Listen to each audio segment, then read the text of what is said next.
Hello, and welcome back to my channel. My name is Ursula. I'm an indie author of historical fiction, and I've been an avid reader since the age of 3. Today I'm going to be speaking a little bit about the differences between the book and the film versions of Gone with the Wind, which if you saw a previous vlog, I bought a used copy of it at a secondhand bookstore, original, not an original first edition, but one of the first editions from the year of publication, 1936. First, I would like to show you what I got from the library today. Just some very interesting books. Like a lot of them were, from Halloween, and I've read a number of Ms. Rogan's books before. I hope this one is as good as the others, and I just thought this one might be interesting. Now you see, this is what I got it for only $10 at a used bookstore shortly before Yom Kippur. It's a really nice hardcover edition in a better trim size. The one I read first when I was 24. Unfortunately, it's with most of my other books 900 miles away in storage. That's a really long personal story I won't get into because just it's too long and complicated. But you can see it's printed 1936. This is the first year of its publication. If you're wondering, I'm wearing a new purple lipstick from NYX today because it's Spooktober, Halloween. I absolutely love the month of October and Halloween. Now, first, well, no film adaptation of a book can be perfect. I rate Gone with the Wind right up there with Fiddler on the Roof, and the original 1921 version of The Four Horsemen of Apocalypse is like one of the very best. It retains most of the important storylines and characters, doesn't leave gaping holes where elements or characters were left out, and stays true to the spirit of the story. I wish more books could be like that. Obviously, it won't be 100% accurate, but I would give it a solid B, and I think a lot of that is because Margaret Mitchell, the writer, had a lot of input into the creative control of the film. Now, since the book is over 1,000 pages long, which is more than justified by the epic scope, naturally everything couldn't be squeezed into even a very long film. And among the aspects that were left out or handled differently, number one, in the book, Scarlett has 3 kids, not just one. In the book, she has 1 child by each of her husbands. Her firstborn is Wade Hampton Hamilton, born in early 1862 by her first husband, Charles Hamilton, who is Melanie's cousin. No, I'm sorry, her brother. It's been a while since I've read the book. And her second child is Ella Lorena Kennedy by Frank Kennedy, who was originally courting her sister Suellen. And her third child, which we know from the film, is Bonnie, whom she has with Rhett. Alexandra Ripley's horrible sequel, Scarlett, gives her a 4th child, Kat, and the less said about that, the better. That book is just rancid and awful. Number 2, Scarlett's sister Suellen marries Will Benteen, a legless veteran who works at Tara after the war and has a child, Susie, with him. Number 3, this is very unfortunate. I'm glad the film left this out because it's just, you can't really excuse this as just a product of the times. The men are in the KKK and they go out to lynch African Americans to avenge the attack on Scarlett in Shantytown. And prior to this disgusting lynching party, Rhett matter-of-factly admitted he lynched an African American for acting, in his own words, uppity, which is freaking disgusting. You can't excuse that as the way you could. I mean, some things you can, not justify, but kind of explain in historical context and overall intent. Obviously with XYZ, for example, would be not something that would be considered appropriate or acceptable nowadays, but in the past it was just such a matter-of-fact part of the culture. People genuinely didn't consider it offensive. But I'm sorry, justifying the KKK, you cannot explain that away or justify that with any historical context or intent. I'm sorry, that's just not acceptable at all. Number 4, Mr. O'Hara's deadly riding accident happens in the wake of Suellen trying to get him to sign papers proving he's pro-Yankee, not chasing off Tara's former overseer. Scarlett also doesn't witness his death. Number 5, Scarlett vomits in front of Rhett while riding with him during her 2nd pregnancy. Actually, I came across this scene while I was just looking through the book today. It's kind of funny. She's also trying to pretend she's not really pregnant, and she's horrified and scandalized when he says, oh, I knew you were pregnant. Why are you trying to hide this? And she's so mortified, and Rhett says, oh, in Europe, people, congratulate expectant mothers upon their expectations. Well, I wouldn't advise going that far. Still, it's far more sensible than our way of trying to ignore it. It's a normal state and women should be proud of it instead of hiding it behind closed doors as if they'd committed a crime. And, that's a really good example of characters who are like ahead of their time in certain ways, but not, entirely outside of what was considered, acceptable even with the most radical parameters. For example, obviously Scarlett is very, empowered and proto-feminist in ways that would have worked within her particular society, but she does not completely break the mold. For example, thinking about propriety in front of men, like knowing her place to a certain extent and not wanting people to know she's, visibly pregnant. And while Rhett says, it's not good to, pretend you're like hide your ex being pregnant and things like that, but you shouldn't be completely radical about it either. So there are limits even with people who broke the mold in certain ways.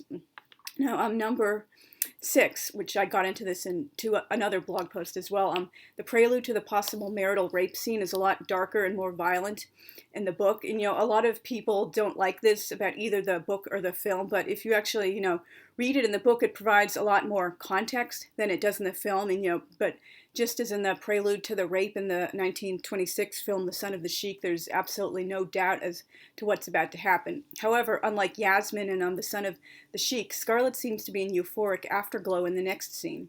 In the book, it's described as the most intense, powerful sexual act of Scarlett's life, something she didn't object to for long and wasn't forced into after the initial impetus. She wanted Rhett to take the initiative and have his way with her. And I know this sounds horrible, but in that era, rape was the only kind of sex a so-called respectable woman could fantasize about, since it was, forced on her, not something she actively sought out. And, as awful as it sounds today, it was, just how things were, like a so-called good girl or respectable woman couldn't very well openly admit, at least, fantasizing about sex with, someone she wasn't married to and having it consensually. It was just, rape. I'm sorry, I know this sounds really horrible, but in the historical context, it really might not be as bad as some people read it as when they're just used to the modern era. At number 7, there's no rain while Scarlett's party flees to Atlanta in the book. That was inserted in the film, I guess, to have a little bit more dramatic intensity. Number 8, Scarlett's character is a lot darker and more complex, and her motivations are more fully explored. Well, obviously that would happen in any book to film adaptation. You unfortunately leave out a lot of character development sometimes in the film because you don't have enough space to, fully get into the, what makes this person tick and what's driving him or her and, backstory and things like that. Number 9, Scarlett and Charles married the day before Ashley and Melanie, not afterwards. It was a huge scandal in that era for couples to marry against the order of their engagements. Number 10, Rhett's relationship with brothel madam Belle Watling is a lot more overt. And obviously they couldn't really show that in the film because of the restrictive puritanical Hays Code, which is a film censorship code from the 30s until the 60s, although as time went on it became less and less heavily enforced. Number 11, Pork, Mr. O'Hara's valet and first slave, has a wife, Dilsey, who is not in the film.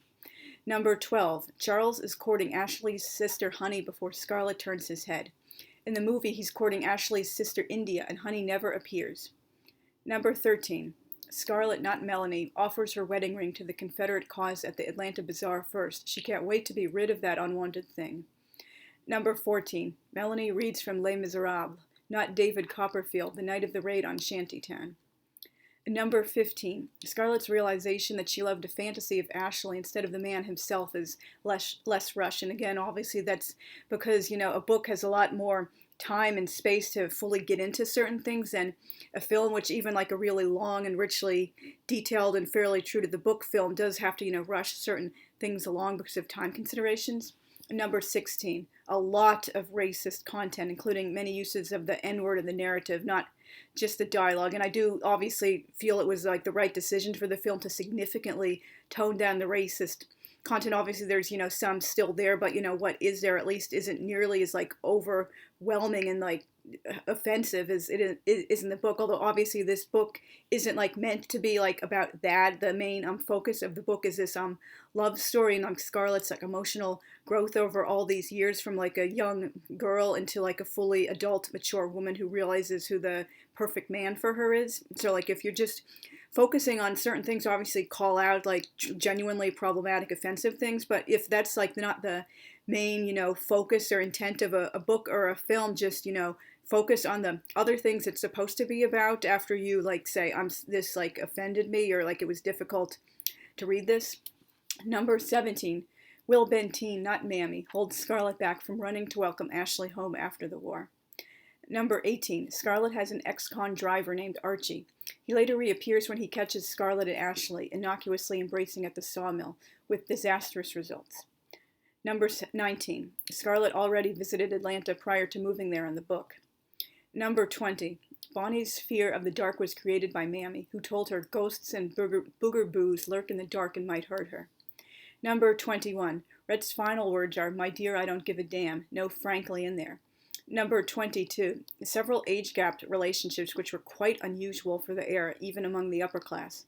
Scarlett's parents are 28 years apart. Scarlett and Rhett are 16 and 33 when they meet. Frank Kennedy is 20 years older than Suellen, the original object of his affections, and 28 years older than Scarlett. Now, as I mentioned previously, that was really not common at all, despite how a lot of people, unfortunately, for whatever reason, I don't think this is, genuine ignorance for whatever reason, they've just, come to believe this and accept it as truth and never questioned it. Some people just believe that there were like huge age gaps in the past and that was normal. Like, for example, it was totally fine for like a guy in his like upper 30s, like, pervert con man Joseph Smith marrying girls in their teens, or like, a man like who was like, 35, 40, marrying someone just like out of high school. And like just look in your own family tree, where are all these like women who are like barely legal or not even like adult women yet marrying men who were like 35 plus? You just genuinely don't find this. That was extremely rare and uncommon, except for like a few outlying exceptions across history and in a few places. So unfortunately, that is an urban legend. Many people believe it's similar to the one many people believe that, everyone just basically dropped dead at all of 35 until the 20th century. That's, you need to do a little bit of digging if you're writing historical to find out the actual like facts behind this. Don't just repeat things you've been like led to believe are true. While some of these alterations take away important layers and details which make the book so great, it was necessary to condense this doorstopper. I also, as I mentioned, 100% agree with the decision to significantly tone down the racist aspects and not mention ages, because those age gaps are pretty creepy. Even in that era, they were considered, not usual and scandalous. Very few book-to-screen adaptations are this fantastic, and I am looking very much forward to rereading this book as soon as my queue eases up a little.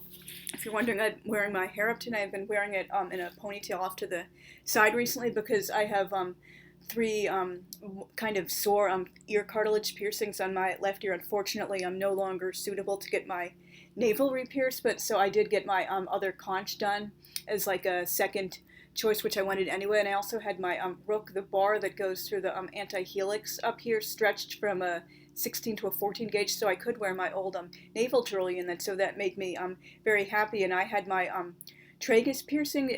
I've had this done for a while, but unfortunately there was skin that grew over the back of it. It wasn't like a dangerous situation or infection or anything, but it was annoying, and I finally had it pierced out from the other side, so now I can finally breathe again, and has wiggle room, so they're all a little bit sore, and you don't want to risk snagging a strand of hair around a cartilage piercing. So thank you if you've watched to the end of this. Hopefully I'm getting better at rambling. I know that might be a bit of a nervous tick of mine, but I do hope I'm continually improving, and hopefully I will see you guys again on Sunday. Maybe I'll be talking about another of my books, or another book review, or just something in general for BookTube or AuthorTube. So see you guys very soon. Thanks. Bye.